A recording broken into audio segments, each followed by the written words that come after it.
Good morning. If you don't already know me, my name is Stan Harrison, and I'm the chairman of this church's Social Outreach Committee. We have agreed as a committee to meet on a monthly basis here in the church and give a presentation about an ongoing ministry or organization that this church is somehow involved in. It's either through the time that we give or through the finances of the church. In 2017, our budget was increased, and we made a decision to review some of the additional organizations that we could support that would help round out the types of ministries that we work with. We already were helping the homeless men and women through shared breakfast in Seattle and the Sophia Way on the east side. We've had a child, an at-risk child that actually is in Israel that we've supported for many years here. His name is Hala Nafef Bahag, and we give $25 a month in his support so he can go to school in Israel. The United Church of Christ has an awesome program if you're interested in international ministry to helping children. We always give regularly also to direct relief whenever there's an emergency such as a hurricane, a flood, a fire, those types of things that occur around the world. We also hold 3 drives, as many of you know, between fall and winter. One for foster children, for school supplies and clothing through Treehouse. We have thousands of pairs of socks for the homeless through Night Watch. And a toy drive that we give to poor children to help these poor children to have a wonderful Christmas through the Atlantic Street Center. We also have individuals from our church who do other outreaches in the prisons, helping the blind, in schools, and most recently, the work of the fight for climate change. After much deliberation, the committee came together and we decided in 2017 that we would also include support in the area of domestic violence. It was one area that we had done very little work. I've personally been involved with an organization in Tacoma since the 1980s, and that it had made an impact to women and children who are experiencing trauma and abuse in their own homes by the men who are supposed to be loving and nurturing and caring for them. The name of the organization we chose to help is called Family Renewal Shelter. I first heard of this vision through the shelter before I knew about the vision of the shelter before I ever saw or even heard about the actual home coming together. The founder's name was Beverly. She was a humble mother of 4 boys who had all 5 of them had experienced physical and emotional abuse from their father or husband. At the time of their abuse, there was no shelters like this for families in the Tacoma area. The YWCA had a place to stay, but it was far short of what Beverly had in mind. The YWCA was mostly for women and very rarely for children. She had a vision of what a shelter could look like and what it should be to be able to meet the needs of families. And once all 3 of her 4 boys were out at home, she decided to do something about it. She started the Family Renewal Shelter, and it became her full-time job. It took a lot of work to get to that point. Statistically, Washington has more domestic violence per capita than any other state except for Alaska. Each year, an average of 55 domestic violence deaths occur in Washington state, and many of those are in Pierce County. That's why she chose to be able to do the work there. 1/3 of all the women who are murdered in America are killed by their husbands or their boyfriends. More women are injured at the hands of their boyfriend or husband than by auto accidents, muggings, and rapes combined. Beverly knew these statistics all too well. Besides sharing these statistics, she would share her own personal story to anybody who would listen. She would go from church to church, many women's groups, or anywhere she would be able to share her vision, and started collecting money on a monthly basis from individuals who would give to help these women in need. Soon, a full-time assistant and another visionary named Barbara joined Beverly, and these 2 women were unstoppable. They opened a shelter in 1986 that had 14 bedrooms in it. It was a safe home that protected both women and children. It was also a place where they could bring their pets with them, which is a very rare thing indeed for shelters. This proved to be a very important part of Family Renewal Shelter. 6 years after the first shelter opened, Beverly died of breast cancer, and 6 months later, Barb also died of cancer. Before Beverly's death, she sought an individual that would share her vision and take the work to an altogether higher level. Beverly had not even graduated from high school, but she was a very wise woman. And she was immediately able to, when she met Keith Ailworth, she knew immediately this was the right man for the job. And she was very correct. Today, the Family Renewal Shelter is highly regarded as one of the safest homes west of the Mississippi. Keith and his family have dedicated their lives to this work. All of their children are all involved in this work. There are now 2 shelters in Tacoma, and another outreach uses local motel to assist women without children who have a less critical need for security. The animal therapy program has grown to include chickens and rabbits and multiple dogs and one house cat that they call Fidget, and if you've ever seen the cat, you'll understand why. They have a huge garden ministry where they allow the children to help grow and tend a garden and plant things that they would later be able to eat.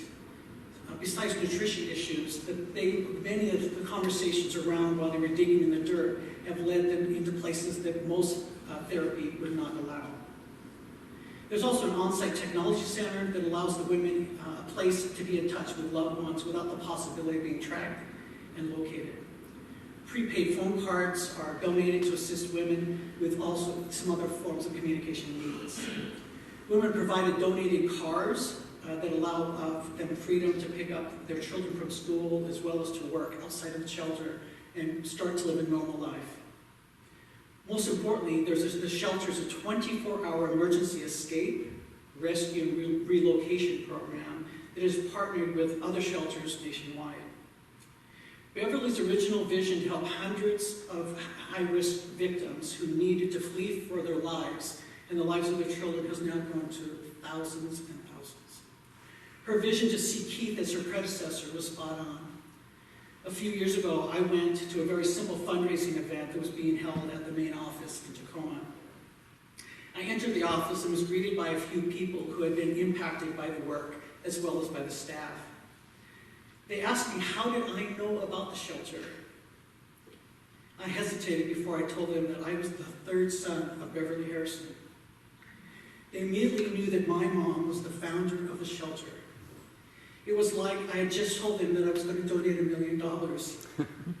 They all surrounded me with love and shared stories, many stories, of what it was like to be able to meet and work and love my mom.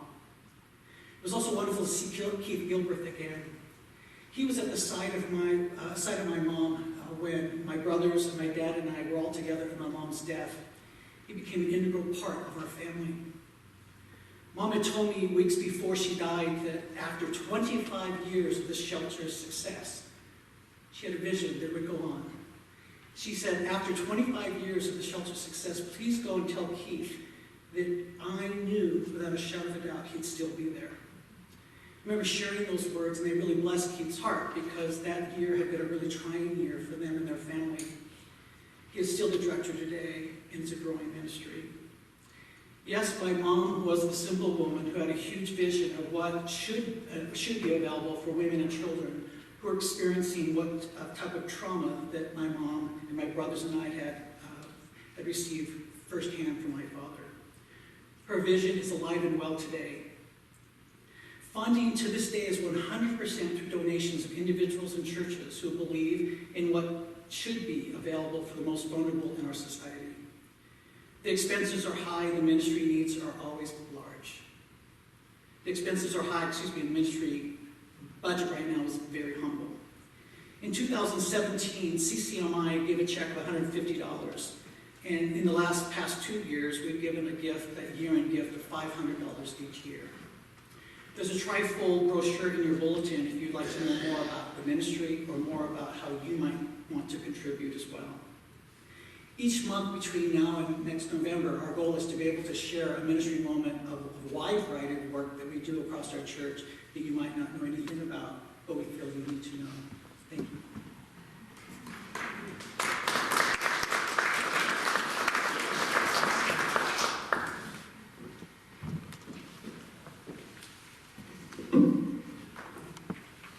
This morning's reading is from this version, the Message, this version of the Bible, the Message.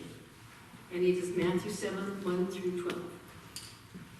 Jesus continued, Don't pick on people, jump on their failures, criticize their faults, unless, of course, you want the same treatment.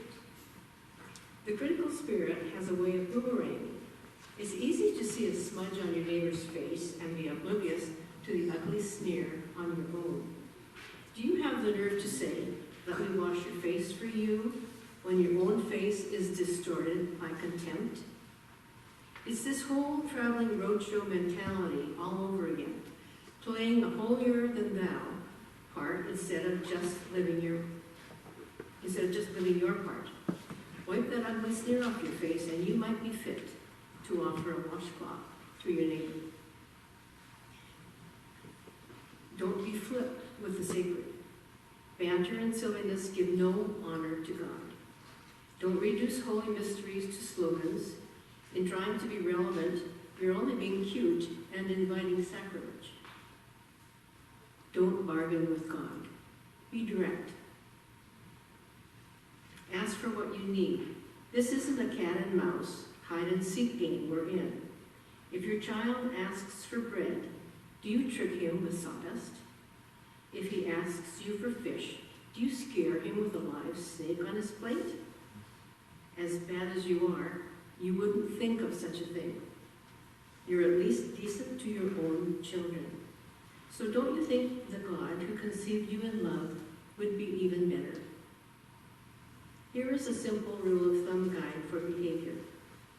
Ask yourself what you would want people to do unto you, and then grab the initiative and do it to them.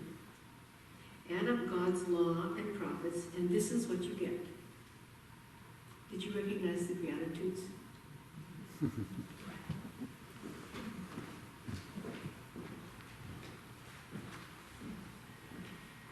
Thanks, Alta, and I'm glad you gave it away there at the end, because that's the bit I want to focus on today. There was the golden rule. Did you hear it? Alta was reading in such contemporary language that maybe it got swallowed.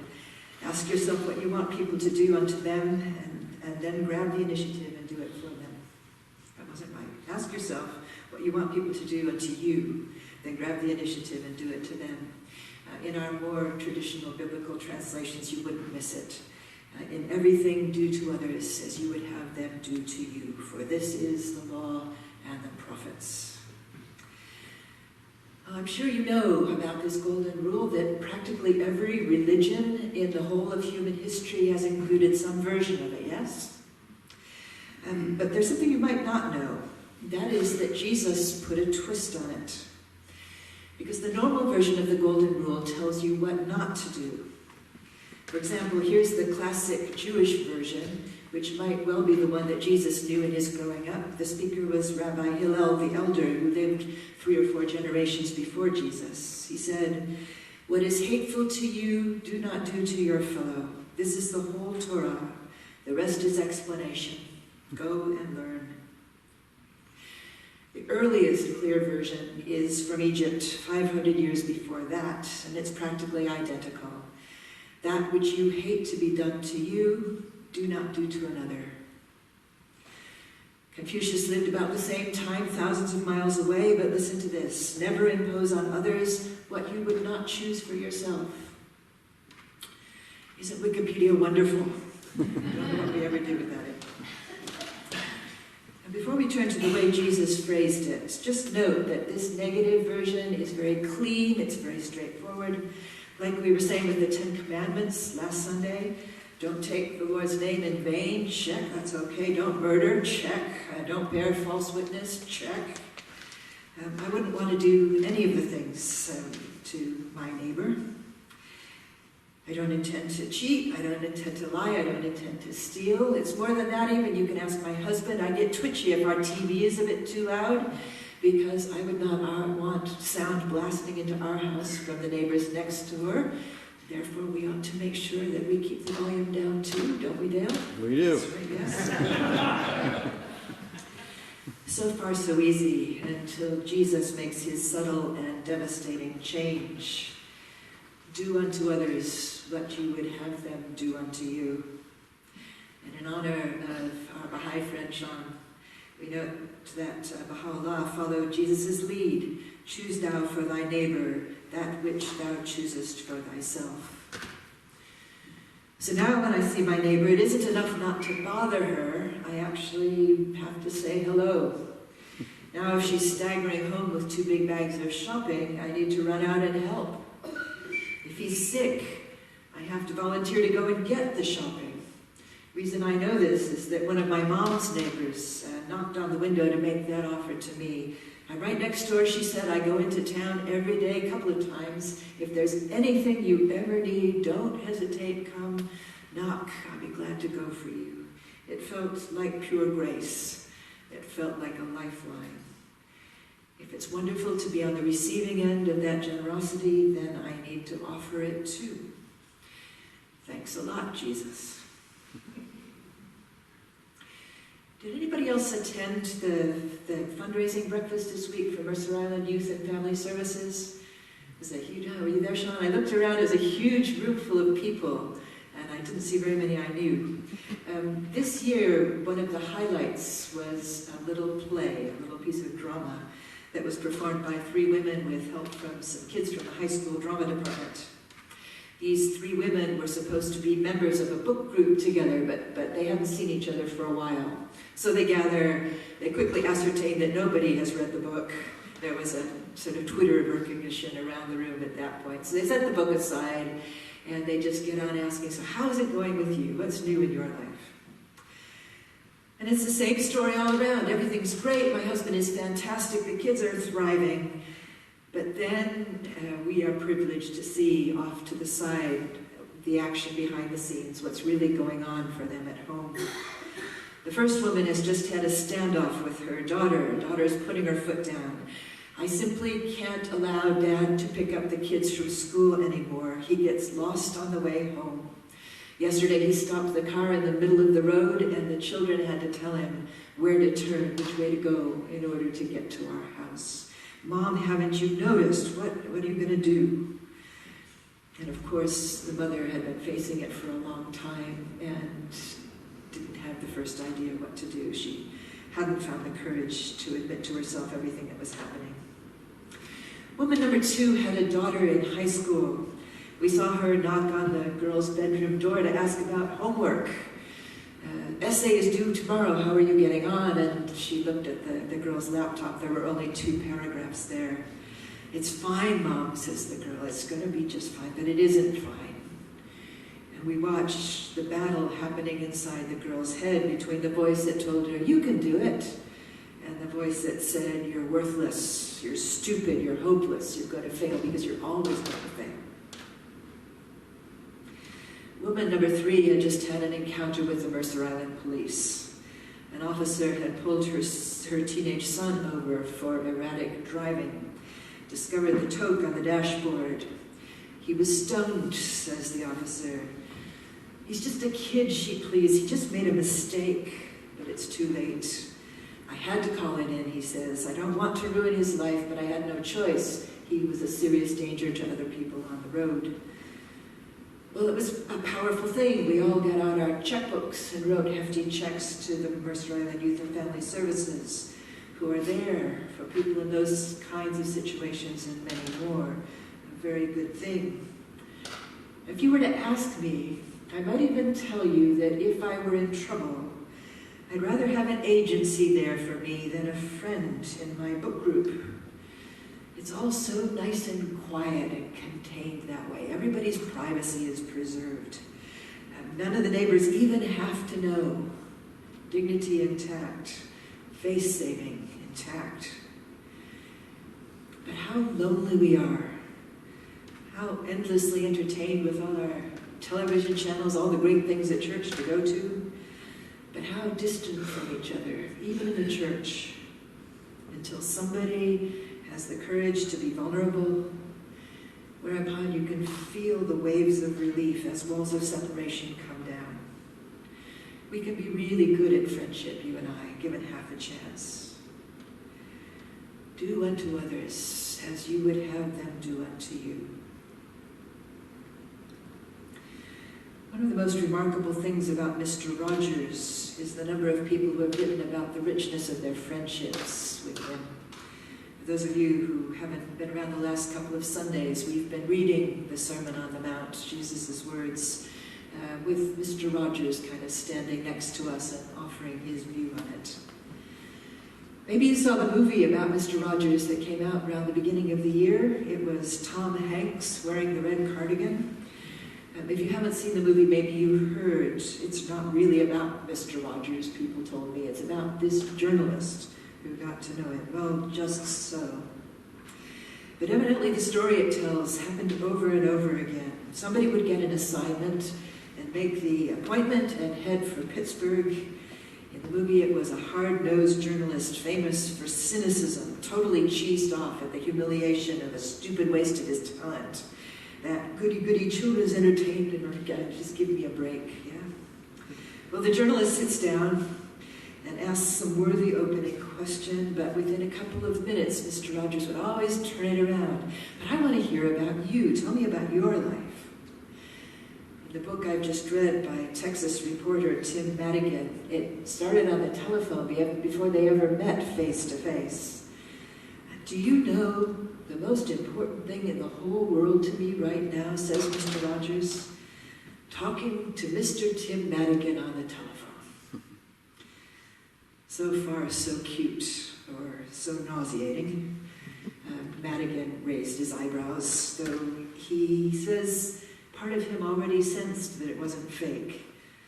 He writes, somehow in the way he said it, in that famous, oh-so-slow voice, I knew that the famous man was telling me the truth. But it's what happened next that really makes you take a double take. Madigan flew to Pittsburgh to do the interview. They talked about the world that Mr. Rogers was tackling on the show. He was helping children deal with divorce that week. They talked about anger. Rogers told him about a dear friend who had just died and how he was surprised at how much anger he was feeling, how he was struggling to figure out what to do with it, how to handle it. And Madigan was thinking, this is juicy. This is going to make one heck of a story. I'm onto something here. The tape recorder still lay between us, he writes, running, enforcing the good journalistic ground rules. But with Fred, there were no ground rules. There were just two people, two human beings together. He smiled at me and said sadly, you're ministering to me, Tim. By listening, you're ministering to me. Madigan spent that Friday afternoon sitting in the studio watching as they taped the rest of the show.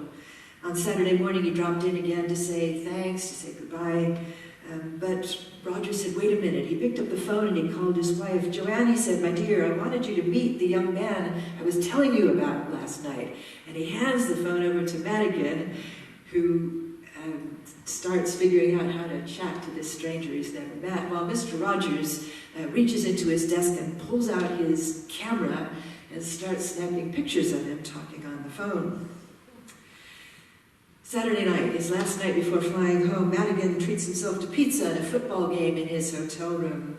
Right before kickoff, the phone rings, and he figures it's going to be his wife calling to say hello. But it's Mr. Rogers, inviting him to join him and his family at church the following morning. Okay, says Madigan, and he did go. Whereupon he had the bizarre experience of being taken around and introduced as Mr. Rogers' new friend. When he finally got on the plane, he thought, surely that's the end of it now. But when he got home, his wife said, you need to hear this, and pushed the button on the answering machine. Catherine, the voice said, this is Fred Rogers, calling from Pittsburgh. I just wanted to thank you for sharing your husband with all of us here in my neighborhood. Letters kept coming. When Madigan's article was published, Rogers wrote to say thanks. And then a week or so later, he forwarded a letter he received from a woman who had been moved by the article. I thought you might like to see how your words touched her. Please know that I think of you often and wish you every blessing. It took several months more before Madigan could believe that the overtures were real. But finally he put his trust in it. Friendship, And it really was. Madigan risked confiding things he was going through. And then came the day when the phone rang, and it was Fred Rogers in tears because he had just received word of the death of a dear friend, and he needed somebody to talk to. It was a rare and beautiful intimacy. It was a life-changing friendship for both of them, of the sort that only happens when two people are willing to go out of their way for each other. Do unto others as you would have them do unto you. What I hear is an invitation to be proactive. It's not just responding in kind when somebody's nice to you, it's going first. It's imagining something that could be and opening yourself as though it were really possible. It's risking being rejected or just being ignored or maybe being mocked. Makes me wonder what it was like to be in the company of Jesus. He must have been one of the world's great listeners. He clearly heard past whatever empty chatter there was and the way people talked to each other in his day, because he always heard through to the need and the loneliness underneath. And the night before his death, with the atmosphere tense and everybody in awe of him, what did he do but take a towel and a pail of water and kneel down and wash their feet? I have called you friends, he said. With a friend like that, you probably wouldn't ever be lonely again. Love one another as I have loved you, he said. If you can hear that challenge in the Golden Rule, I ask you to do something about it. I'll go first. I realized this week that I was guilty of that awful offense of saying to somebody, "That was great having coffee with you. We should do it again sometime." You know, knowing full well it would never happen, never following through. I've emailed her. I've said, "Can we get together?" I've offered a couple of dates. I hope we will be able to meet before the end of the month. The challenge is to reach past the Seattle freeze that keeps us free of encumbrances from other people and think, how would I like to be treated, really? And then going first. The world will be better. I promise. Amen.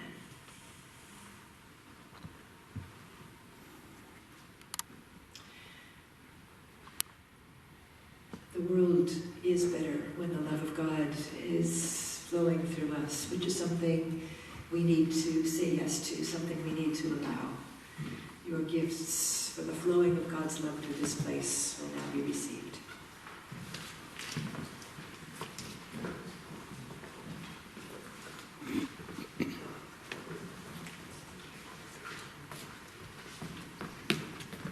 No plates.